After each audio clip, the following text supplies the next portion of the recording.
Jane Eyre, audio 20, tercera parte, capítulo 6. Seguí desempeñando mi tarea de maestra rural con toda la energía y tesón de que era capaz.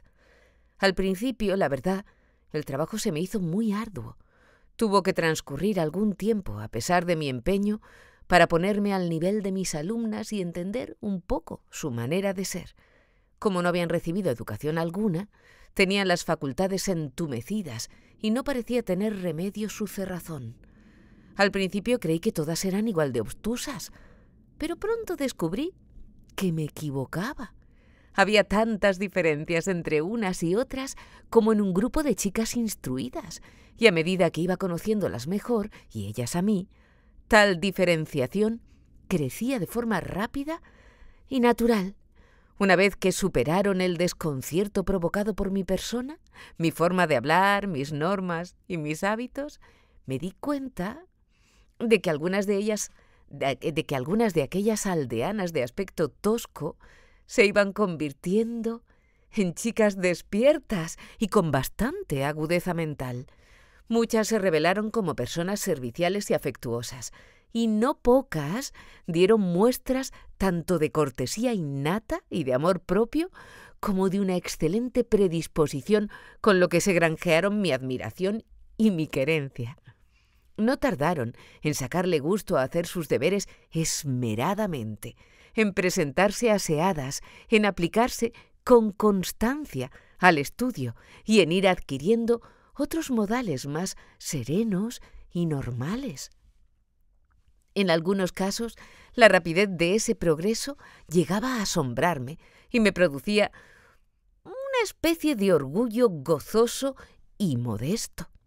Además, empecé a encariñarme con algunas de las mejores y ellas también se sentían apegadas a mí. Entre mis alumnas había varias hijas de granjeros, casi mujeres ya. Estas ya sabían leer, escribir y coser, y fue a las que enseñé rudimentos de gramática, geografía e historia, así como labores más finas de aguja. Encontré ejemplos notables de personalidad, caracteres ansiosos de aprender cosas nuevas y de perfeccionarse, y pasé con ellas muy buenos ratos cuando fui a visitarlas a sus casas. Sus padres, el granjero y su mujer, me colmaban de sencillas atenciones, y era para mí un gozo aceptarlas y corresponder con escrupulosa consideración a sus sentimientos. No estaban, sin duda, acostumbrados a este respeto, que les encantaba y servía de provecho porque al tiempo que los engrandecía ante sus propios ojos, estimulaba su deseo de estar a la altura del trato deferente que recibían. Me convertí, creo, en un personaje bastante popular. Siempre que iba al pueblo me recibían cordialmente por doquier, y todo el mundo me saludaba dedicándome sonrisas amistosas.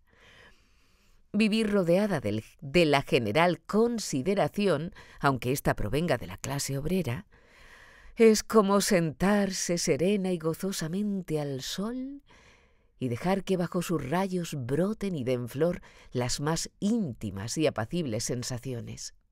Durante este periodo de mi vida, la tendencia de mi corazón a sentirse transido de gratitud era mucho más frecuente que la de hundirse en el desánimo.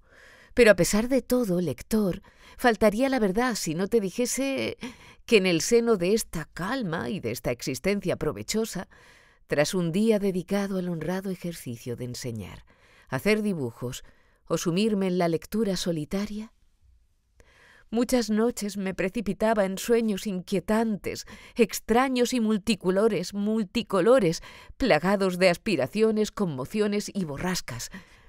Sueños que tenían lugar en escenarios absurdos, atiborrados de aventuras y riesgos novelescos.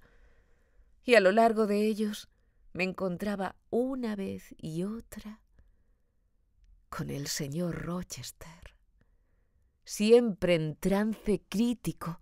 Entonces reverdecía en mí con toda la pujanza y el fuego iniciales la sensación de hallarme entre sus brazos, de escuchar su voz, de fundir mi mirada con la suya, de acariciar sus manos y su rostro, En una palabra, el deseo de amarle y ser amada por él.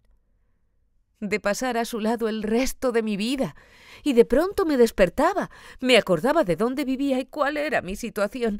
Me incorporaba en aquella cama sin dosel alguno y me entregaba temblando a los estremecimientos de la pasión y la desesperanza, sin tener por testigo más que la noche oscura. A la mañana siguiente, a eso de las 9, ya estaba de pie y acudía puntualmente a abrir la escuela, dispuesta a llevar a cabo mis tareas cotidianas de manera firme y apaciguada. Rosamond Oliver mantuvo su promesa de venir a verme. Solía visitarme haciendo un alto en su paseo a caballo por las mañanas. Llegaba galopando hasta la puerta escoltada por un criado de librea que montaba a caballo también. Nada más delicioso que su aparición, vestida de amazona en tonos morados, con su gorra de terciopelo negro graciosamente ladeada sobre los largos tirabuzones que enmarcaban sus mejillas y le caían por los hombros. De esta guisa entraba en el rústico edificio y se deslizaba entre los pupitres de las aldeanas, fascinadas. Casi siempre venía a la hora en que el señor Rivers estaba dando su clase de catecismo. Pero mucho me temo que los ojos de la visitante eran dardos que atravesaban el corazón del joven pastor. Una especie de instinto parecía anunciarle su llegada, aunque no alcanzase a verla, y hasta cuando estaba de espaldas a la puerta por donde ella aparecía, se encendían sus mejillas, y aun en contra de su voluntad, el mármol de sus facciones sufría una mudanza inexpresable, delatando en su misma inmovilidad un fervor contenido, más intenso y revelador de lo que podrían serlo la contracción de un músculo o una mirada de reojo. Resultaba evidente que la señorita Oliver era consciente de ejercer un poder cuyas huellas sobre sí mismo él no sabía ocultar. A despecho de su estoicismo cristiano, cuando ella se le acercaba y le dirigía la palabra sonriendo alegre, animada e incluso mimosa, mirándole a la cara, le temblaban las manos y se le encendían los ojos. Aunque sus labios callasen, la mirada triste y convencida hablaba en su nombre como diciendo: «Te quiero y sé que te gusto. No guardo silencio por miedo al fracaso. Si te ofreciera mi amor, creo que lo aceptarías. Pero mi corazón ya está consagrado a un altar secreto y el fuego está dispuesto a arder en torno a él. El sacrificio no tardará en consumarse». Y ella entonces ponía un gesto de niña contrariada, y una nube de pesadumbre atenuaba su deslumbrante vivacidad habitual. Retiraba rápidamente la mano que le había tendido y se alejaba de él con cara de mártir o de heroína. Seguramente St. John habría dado cualquier cosa por seguirla, por llamarla, por retenerla, cuando se apartaba de él de aquella manera. Pero no iba a desbaratar la oportunidad ofrecida por el cielo, ni a permutar por los caminos elíseos de su amor la esperanza de alcanzar el auténtico y eterno paraíso. A mayor abundamiento no podía ni quería encerrar todas las facetas de su naturaleza, las de trotamundos, aspirante, poeta y sacerdote, dentro de los límites de una simple pasión. No estaba dispuesto a cambiar el ancho campo de su peligrosa misión por los salones y la quietud de Bale Hall. Supe luego más cosas acerca de él a través de una incursión que, a pesar de su reserva, me atreví a emprender un día para sonsacarle confidencias. Cuando la señorita Oliver empezó a dignarse visitar también mi casita, su carácter ya no tenía misterios para mí. Carecía de doblez y retorcimientos. Era coqueta, pero no cruel, exigente, pero no redomadamente egoísta. La habían mimado desde su primera infancia, pero no echado a perder sin remedio. Era impaciente, pero tenía buen carácter. Y en cuanto a su vanidad, bastante justificada si cada ojeada al espejo le devolvía una belleza como aquella, se veía compensada por su falta de afectación. Generosa, no contaminada por el orgullo de los ricos, a su ingenuidad y alegría irreflexiva, se oponía una inteligencia bastante notable. Total, que resultaba encantadora, incluso para alguien de su mismo sexo como yo. Y sin embargo, no dejaba una impresión indeleble porque carecía de ese interés profundo que despierta lo extraordinario. Su inteligencia era de índole totalmente opuesta, por ejemplo, a la de las hermanas Rivers. Yo la comparaba más bien con Adele, mi antigua alumna, y me gustaba por eso. Pero como es natural, el cariño que despierta una criatura a quien hemos cuidado y dado clase es mucho más vinculante que el apego a un adulto, aunque sea igual de atractivo. Había tomado un verdadero capricho conmigo. Decía que le recordaba al señor Rivers, aunque no dejaba de puntualizar que él era 10 veces más guapo. Un verdadero ángel. A mí me encontraba agradable, bondadosa, serena y segura de sí misma. En eso sí me parecía a él. Aseguraba que era un lujo para aquella aldea tenerme como profesora y estaba convencida de que mi vida anterior, si la contara, compondría una novela interesantísima. Una tarde en que, a impulsos del desasosiego infantil y la curiosidad desconsiderada habituales en ella, se había puesto a revolver mi armario y a fisgar en los cajones de la cocina, encontró 2 libros en francés. Un tomo de obras de Schiller, una gramática alemana y un diccionario. Siguió hurgando. Y aparecieron luego mis útiles de dibujo y algunos esbozos. Por ejemplo, la cabeza de una alumna mía, que parecía un querubín, y varios paisajes de Morton y de los páramos que lo cercaban. Primero quedó muda de asombro y luego transportada de entusiasmo. Pero era yo quien había dibujado aquello. ¿Sabía francés y alemán? ¡Qué maravilla, qué milagro! Dibujaba mucho mejor que su profesor en el colegio más importante de ese. ¿Podría hacerle a ella un boceto de retrato para enseñárselo a su padre? Con mucho gusto, le contesté. Y el artista que se esconde dentro de mí se estremeció de placer ante la idea de tener como modelo a un ser tan deslumbrante y de rasgos tan perfectos. Llevaba puesto aquel día un vestido de seda azul oscuro que dejaba al descubierto los brazos y el cuello. Su único adorno eran los tirabuzones de color castaño que caían ondulantes sobre sus hombros con el salvaje encanto del rizo natural. Cogí un pliego de cartulina y dibujé con esmero una silueta. Me las prometía muy felices ante la idea de colorearla y como ya se estaba haciendo tarde, le pedí que volviera otro día y posara de nuevo para mí. Debió de alabarme tanto ante su padre que el señor Oliver en persona la acompañó a la tarde siguiente. Era un hombre alto, de mediana edad, facciones muy acusadas y pelo gris, a cuyo lado la encantadora joven semejaba una flor de vivos colores junto a un torreón venerable. Me pareció un personaje taciturno y tal vez altivo, aunque conmigo estuvo muy simpático. El boceto que había hecho para el retrato de Rosamond le entusiasmó y dijo que tenía que convertirlo en un retrato con todas las de la ley. También insistía en que la tarde siguiente fuera a pasarla con ellos en Vale Hall. Y fui. Me encontré con una residencia grande y lujosa que hablaba con elocuencia de la riqueza de su amo. Rosamond se mostró expresiva y alegre durante todo el rato que duró mi visita. Su padre estuvo muy amable, y cuando entablamos conversación después de tomar el té, manifestó con encomio su aprobación por mi trabajo como maestra en Morton. Añadió que por todo lo que había visto y oído, solamente abrigaba un temor: el de que me considerara demasiado buena para un puesto como aquel y abandonara la aldea en busca de un destino más adecuado.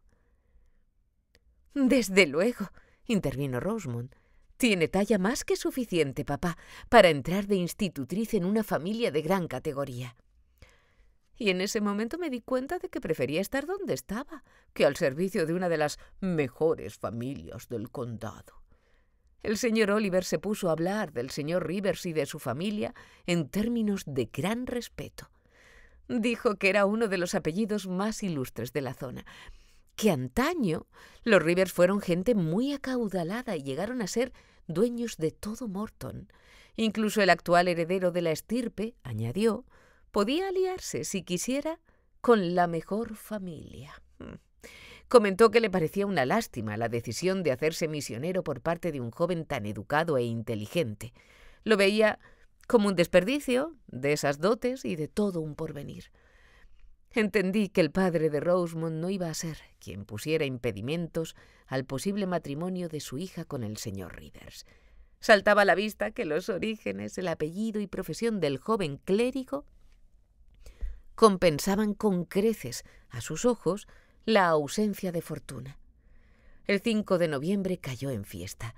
Mi joven asistenta, después de ayudarme a adecentar la casa, se había ido tan contenta con el penique que recibía por su tarea. Todo había quedado fregado, el suelo, la chimenea, las sillas, y relucía de puro limpio. Yo también me había lavado y arreglado, y tenía la tarde por delante para dedicarme a lo que me apeteciera. Dediqué 1 hora a traducir algunas páginas de alemán y luego cogí mis lápices y mi paleta para entregarme a un cometido mucho más fácil y reconfortante, el de rematar la miniatura de Rosemond Oliver. Ya estaba concluida la cabeza y solo me faltaba colorear el fondo, difuminar los tejidos, dar un toque de carmín a los labios en sazón, añadir algún ricito escapado de los tirabuzones y oscurecer un poco la sombra dejada por las pestañas en las azuladas ojeras. Estaba embebida en la ejecución de tan lindos detalles cuando, tras una llamada rápida, se abrió la puerta de casa y entró en ella el señor Rivers. «He venido para saber cómo está pasando su día libre», dijo, «y espero que no lo consuma en rumiar pensamientos». «No, ¿verdad? Menos mal. Ya ve que sigo sin fiarme de usted, a pesar de que, por ahora, sale adelante a las 1000 maravillas. Le he traído un libro para que se entretenga por la noche». Y puso sobre la mesa la reedición de cierto poema, una de aquellas creaciones genuinas que con frecuencia se ofrecían al público afortunado de antes, la edad de oro de la literatura moderna.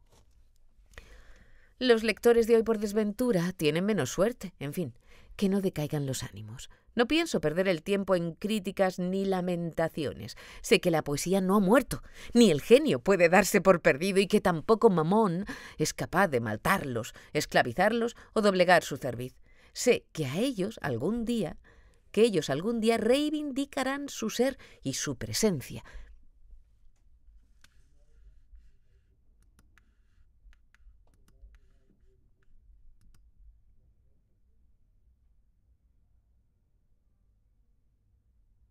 E impondrán de nuevo el imperio de la libertad.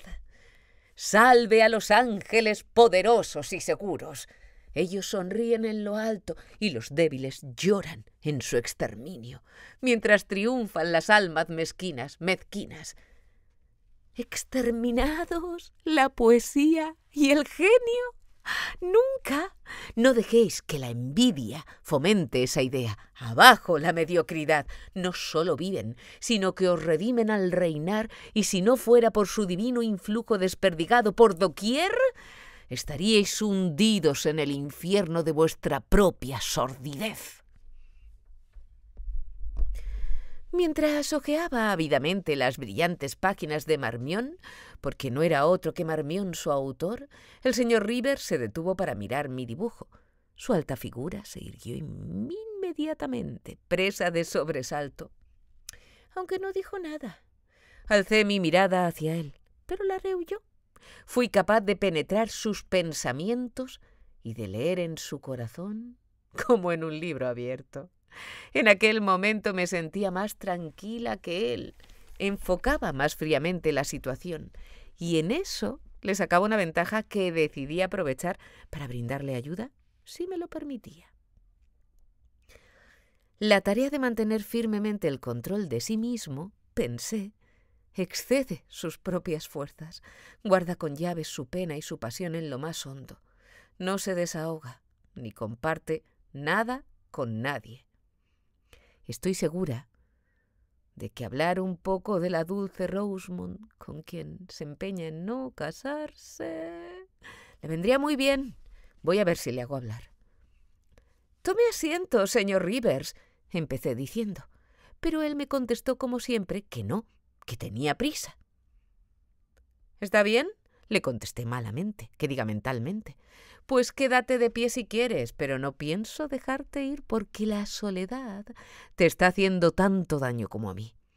Voy a intentar buscar el resorte escondido de tu confianza y a descubrir en tu pecho de mármol alguna grieta por donde consiga verter una gota balsámica de simpatía». «¿Encuentra parecido el retrato?», le pregunté a bocajarro. «¿Parecido? ¿Parecido a quién? No me he fijado mucho».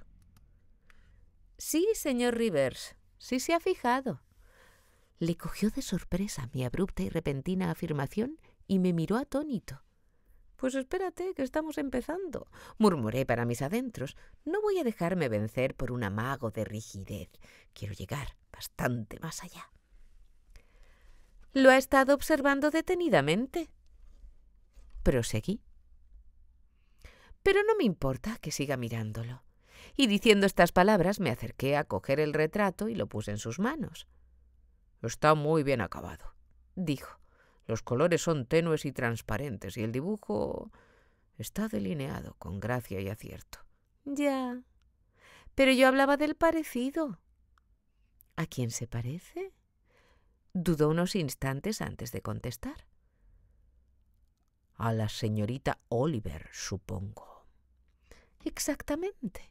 Y ahora, señor, como premio por haberlo adivinado, le prometo hacerle una copia exacta de esta miniatura, siempre y cuando admita que le gustaría recibir tal obsequio.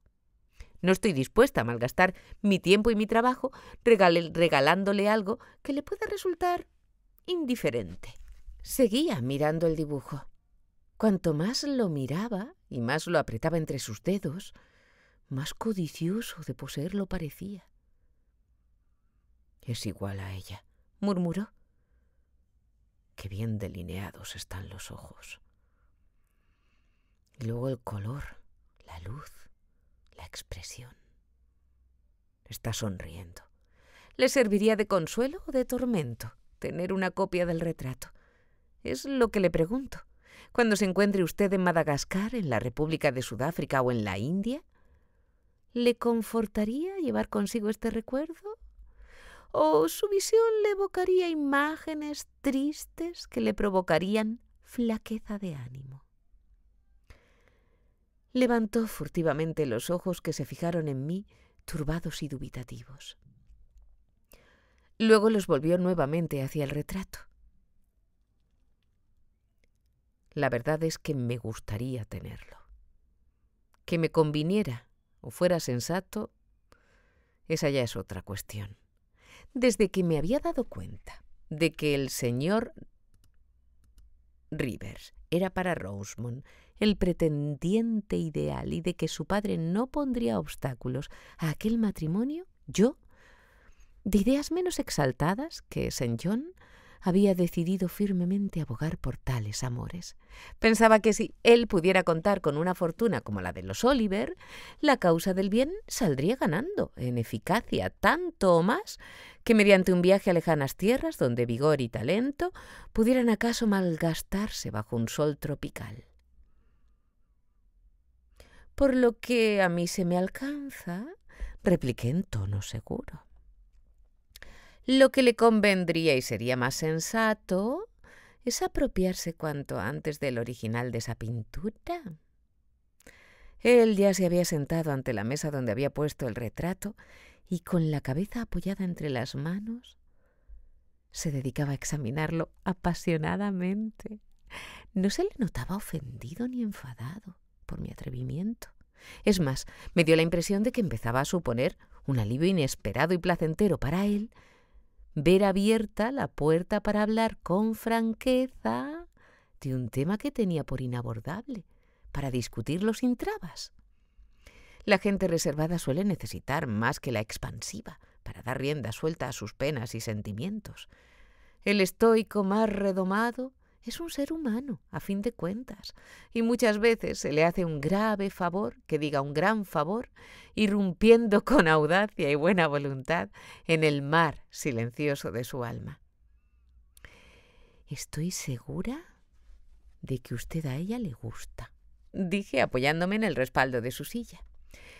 Y también de que el señor Oliver le respeta. Ella es una joven encantadora, aunque algo inconsciente. Pero usted tiene sensatez de sobra para los dos. Lo mejor que puede hacer es casarse con ella. ¿De verdad que yo le gusto?, preguntó. Uy, tan de verdad. Le prefiere a cualquier otro pretendiente. Habla sin parar de usted. No hay tema de conversación que saque más a relucir ni que tanto le guste. Es muy agradable oír eso, dijo. Muy agradable. Siga hablándome de eso durante otro cuarto de hora. Sacó el reloj, en efecto, y lo puso encima de la mesa, como dispuesto a medir aquel lapso de tiempo. Rivers era para Rosamond el pretendiente ideal, y de que su padre no pondría obstáculos a aquel matrimonio, yo, de ideas esto ya lo he leído. Como dispuesto a medir aquel tiempo. ¿Y de qué me sirve seguir?, pregunté, cuando es probable que esté preparando una defensa férrea o inventando una nueva condena para arrojar su corazón. No me atribuya un comportamiento tan duro. Imagíneme cediendo y ablandándome, como empiezo a hacerlo. El amor humano brota como un manantial fresco en mi mente y empieza a inundar dulcemente el campo que con tanto esmero y trabajo preparé, sembrándolo a diario con semillas de buena intención y proyectos contradictorios. Y de pronto, todo queda anegado por el néctar de esta riada. Los jóvenes brotes se encharcan y se dejan contaminar por un delicioso veneno. Me estoy viendo a mí mismo tumbado en una otomana en el salón de Bale Hall, a los pies de mi esposa, Rosamond Oliver. Ella me está hablando con su voz meliflua y me mira con esos ojos que la mano de usted ha sabido plasmar con tanto acierto. Sus labios de coral me sonríen.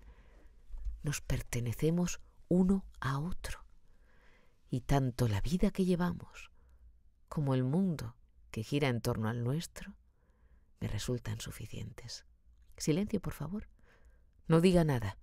Mi corazón está en pleno embeleso y tengo los sentidos arrobados.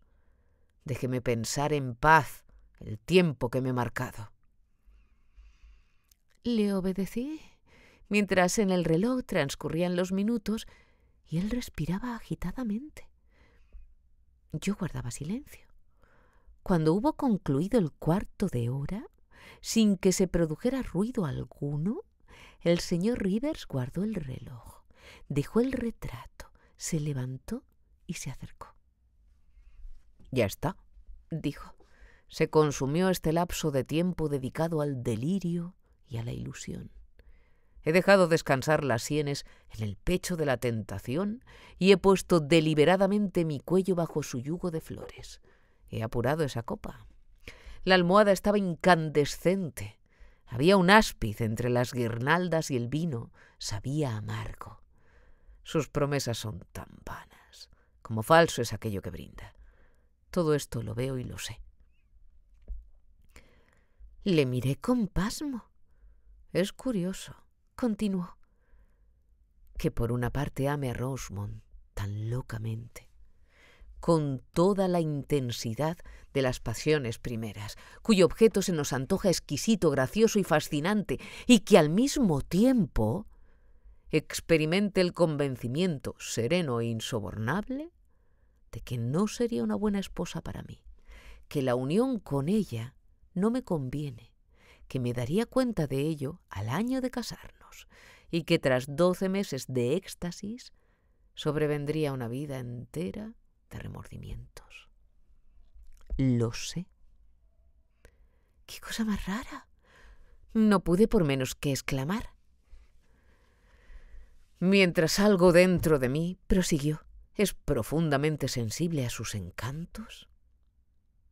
Otra parte de mi ser penetra y calibra sus defectos, y estos son tantos que jamás podría simpatizar con mis aspiraciones ni servirme de colaboradora en ninguna tarea que emprendiese.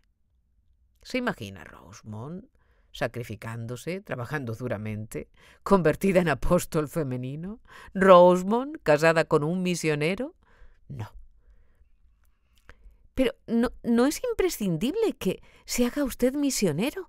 ¿Puede renunciar a ese proyecto? ¿Renunciar? ¿Qué dice? ¿Renunciar a mi vocación? ¿A mi gran obra? ¿A poner los cimientos sobre la tierra para conquistar una mansión en el cielo? ¿A mis esperanzas de poderme contar entre los que han descartado toda ambición, menos aquella más gloriosa de mejorar la raza? ¿De introducir el saber en el reino de la ignorancia?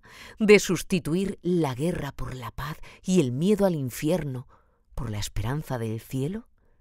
¿Quiere que renuncie a eso? Me importa más que la sangre que corre por mis venas. Es a lo que aspiro y por lo que vivo. Después de una larga pausa, dije: ¿Y la señorita Oliver? ¿No ha pensado en su desazón y en su disgusto? La señorita Oliver está siempre rodeada de pretendientes y aduladores. En menos de un mes mi imagen se habrá borrado de su corazón. Me olvidará y seguramente contraerá matrimonio con alguien que pueda hacerla más feliz que yo. Habla usted con mucha frialdad, pero es un conflicto que le hace sufrir. Se está usted consumiendo. No lo crea. No. He adelgazado un poco, pero es a causa de la ansiedad que me produce pensar en mi futuro, aún incierto, en mi viaje continuamente aplazado. Esta misma mañana me he enterado de que mi sucesor, cuya llegada espero desde hace tanto tiempo, todavía tardará 3 meses en venir a sustituirme. Y quién sabe si esos 3 meses no se convertirán en 6. ¿Usted se estremece? Y el rubor sube a sus mejillas cada vez que la señorita Oliver viene por la escuela. De nuevo, una expresión de asombro se pintó en su rostro. No contaba con que una mujer pudiera atreverse a hablar a un hombre en aquellos términos. Yo, en cambio, me encontraba, a mis anchas, en una polémica de ese tipo.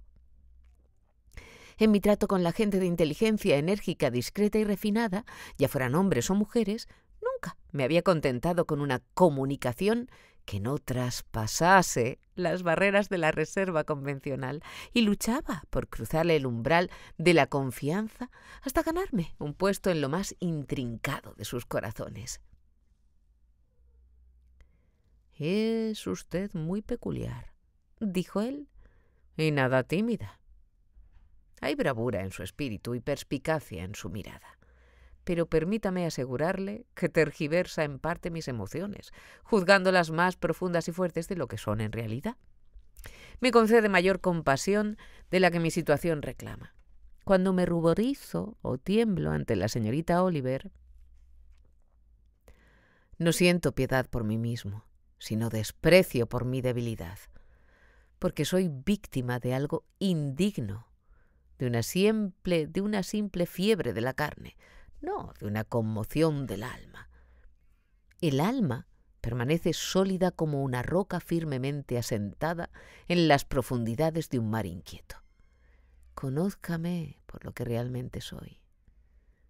Un hombre duro y frío. Sonreí incrédula. Ha tomado usted por asalto mi intimidad, prosiguió.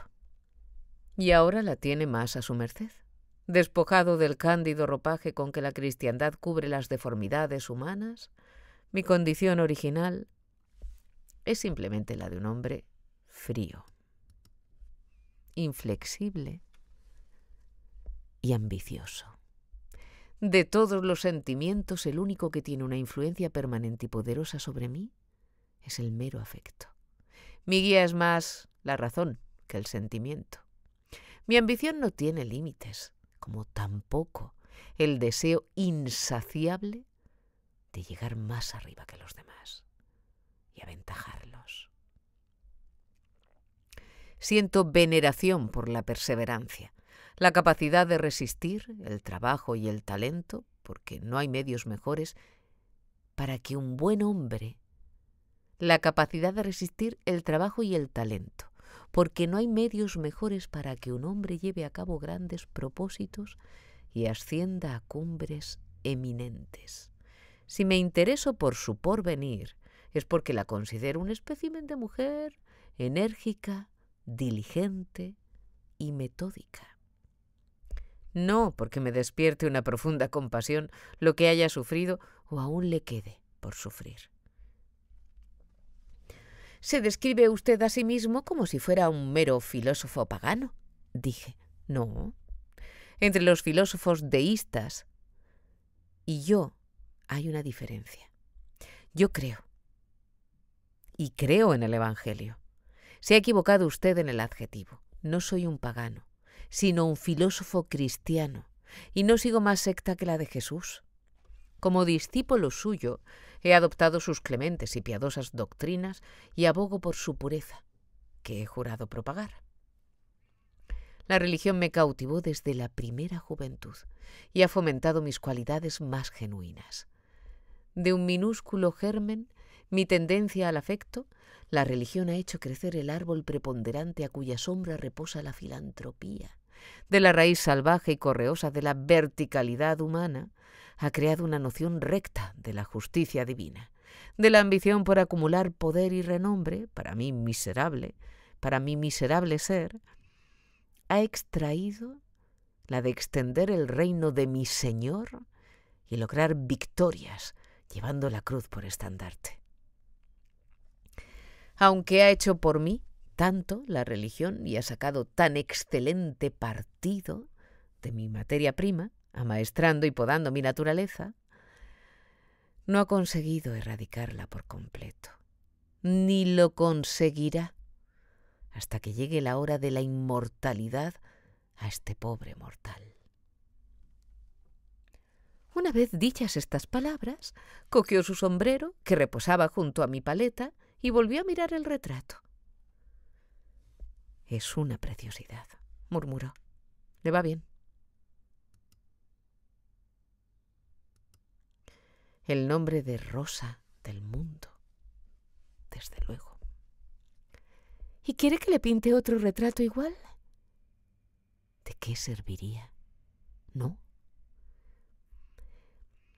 Tapó el retrato con el pliego de papel de seda donde solía apoyar la mano para no manchar la cartulina.